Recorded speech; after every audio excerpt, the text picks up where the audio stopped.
Aftab from India. I am 21 years old, and for a long time I am tackling the issue of Sunni and Wahabi. I asked my elder that what's the difference between two, and the conclusion was they saw their forefathers following something, so they are following the same.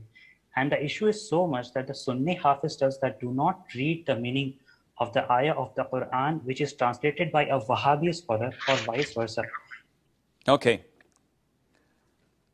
I will answer inshallah. Aftab from India. He wants to know the difference between Sunni and Wahabi, and some of the Hafiz tell him do not read the interpretation of a Wahabi. Akhi, all those who talk ill about Wahabi, though we don't have a sect called Wahabi, but my teaching makes me, classifies me as a Wahabi. So anyone who talks ill about Wahhabism or Sheikh Muhammad bin Abdul Wahhab or his books, he is someone who's deviant.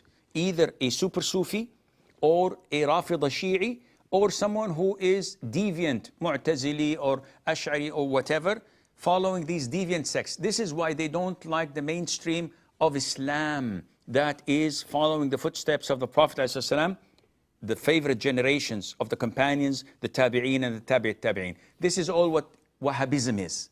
And if you study their books, you will find that it fits as a glove to the Sunnah of the Prophet ﷺ and to the correct Aqeedah and the pure Aqeedah of the favorite generations.